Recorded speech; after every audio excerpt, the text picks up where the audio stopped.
नमस्कार दोस्तों, स्वदेशी ज्ञान सागर में आप सभी का हार्दिक स्वागत है। आज की इस वीडियो में हम चर्चा करने वाले हैं वर्षाबू के विषय में। इस वर्षाबू को लाल साबुनी, साबुनी, विषखपड़ा, धनपत्र आदि नामों से इसे हिंदी भाषी क्षेत्रों में जाना और पहचाना जाता है और इसे गुजराती में सतोदो और इसे मराठी में पुंधारी, धिंतुली और बंगाली में इसे गदाबानी और नेपाली में इसे गढ़पुरीना कहते हैं। आपके क्षेत्र में इसे क्या कहते हैं कमेंट में अवश्य बताइएगा। और अगर इसकी बात करें तो यह समस्त भारतवर्ष में खाली पड़ी जमीनों पर सड़कों के किनारे ये आसानी से उग जाते हैं। खरपतवार के रूप में हर जगह देखने को मिल जाते हैं।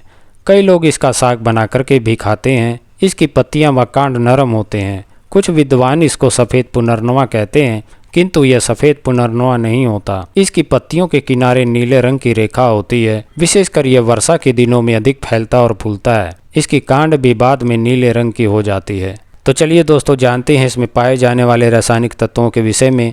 तो इसके पत्तों में वसा, कार्बोहाइड्रेट, प्रोटीन, कैल्शियम, लौह, फास्फोरस, कैरोटीन, साइनिन आदि पाए जाते हैं। तो इसके गुणों की अगर बात करें तो यह शीतल, मधुर, कटु, तिक्त, लघु, पित्त, कफ शामक, वीरवर्धक तथा ये चिकना होता है और ये वातकारक, रक्त विकार, दस्त, कुष्ठ को हरने वाला होता है। तो चलिए अब बात करते हैं इसके गुणों के लाभ लेने के विषय में। तो सबसे पहले मैं आम बात के विषय में कहना चाहूँगा। तो आम बात की शिकायत में आप वर्षाबू की जड़ को लेकर इसका रस निकाल करके इसका सेवन करते हैं तो इसका सेवन करने से आम बात में बहुत ही अच्छा लाभ होता है। तथा दूसरी प्रकार से भी आप इसका सेवन कर सकते हैं। आप इसके पंचांग का काढ़ा बना करके सुबह शाम नियमित रूप से सेवन करते हैं तो इसका सेवन करने से भी आम बात में बहुत ही अच्छा लाभ होता है। तो चलिए आगे बढ़ते हुए बात करते हैं सूजन के विषय में। तो सूजन की शिकायत होने पर आप जो है इसकी जड़ को लेकर और इसे पीस करके आप सूजे हुए स्थान पर इसका लेप लगाते हैं तो इसका लेप लगाने से जो सूजन होती है वह मिट जाती है। तो चलिए अब बात करते हैं कमर दर्द के विषय में। तो कमर दर्द की शिकायत होने पर आप जो है 1 से 2 ग्राम इसकी जड़ का चूरन लेकर और गुनगुने पानी के साथ नियमित रूप से इसका सेवन करते हैं तो इसका सेवन करने से जो कमर दर्द की शिकायत होती है वह दूर हो जाती है। तो चलिए चर्चा को आगे बढ़ाते हुए बात करते हैं जुखाम के विषय में। तो जुखाम की शिकायत में आप जो है 3 ग्राम इसकी जड़ को लेकर और 100 ग्राम दूध में इसको पका करके और छान करके और इसमें मिश्री मिला करके आप इसका सेवन करते हैं तो इसका सेवन करने से जो जुखाम की शिकायत होती है उसमें बहुत ही अच्छा लाभ होता है। तो चलिए अब बात करते हैं खांसी और दमा के विषय में। तो खांसी और दमा की वजह से भी काफ़ी व्यक्ति जो कि बहुत ही दुखी और परेशान रहते हैं तो वह भी चाहें तो इसका प्रयोग कर सकते हैं।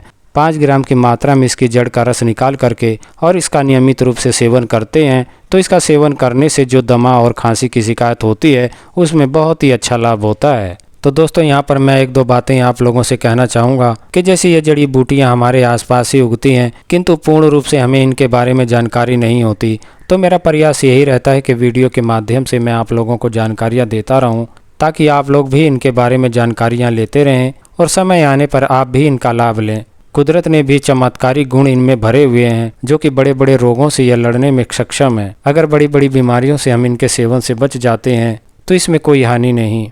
तो चलिए दोस्तों अब बात करते हैं आँखों की फूली के विषय में। तो आँखों की फूली की शिकायत में आप जो है इसकी जड़ को लेकर के और पीस के उसमें घी मिला करके आप इसको आँखों में लगाते हैं तो इसको लगाने से जो आँखों की फूली होती है वह मिट जाती है।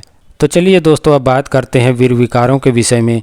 तो काफ़ी लोगों का वीर पतला हो जाता है तो वह काफ़ी दुखी और परेशान हो जाते हैं और वीर पतला होने की वजह से कई समस्याएं उत्पन्न हो जाती हैं। तो आप इसको दूर करने के लिए और वीर को गाढ़ा करने के लिए आप जो है इसकी जड़ को ले करके और कूट पीस करके इसका काढ़ा तैयार करें और इस काढ़े को इतना पकाएं कि वह गाढ़ा हो जाए और उसी में उसके बराबर अश्वगंधे का चूरन मिला करके और इन्हें ले करके 250 मिलीग्राम की मात्रा में इसकी गोलियां बना लें और सुबह शाम 1-1 गोली का आप इसका सेवन करते हैं और ऊपर से मिश्री मिले हुए गाय के दूध को पीते हैं तो इसका इस प्रकार से सेवन करने से जो वीर विकार होते हैं, जो वीर का पतलापन होता है वह दूर हो जाता है। और नियम पूर्वक कुछ दिन इसी प्रकार से सेवन करने से जो वीर का पतलापन होता है वह सभी शिकायतें दूर हो जाती हैं। तो कईयों को जो है गंडमाला की भी शिकायत हो जाती है तो गंडमाला की शिकायत होने में भी आप इसका प्रयोग कर सकते हैं। आप जो है इसकी जड़ को ले करके और पीस करके आप गंडमाला वाले स्थान पर इसका लेप लगाते हैं तो इसका लेप लगाने से वहाँ पर भी बहुत ही अच्छा लाभ होता है। तो चलिए अब बात करते हैं बच्चेदानी के दर्द के विषय में।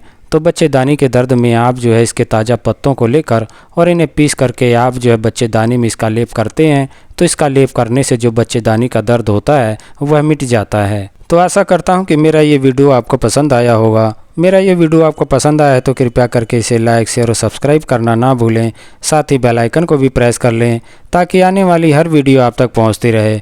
तो आपके स्वास्थ्य की कामना के साथ अब मैं आपसे विदा चाहूँगा। नमस्कार, जय हिंद, जय भारत।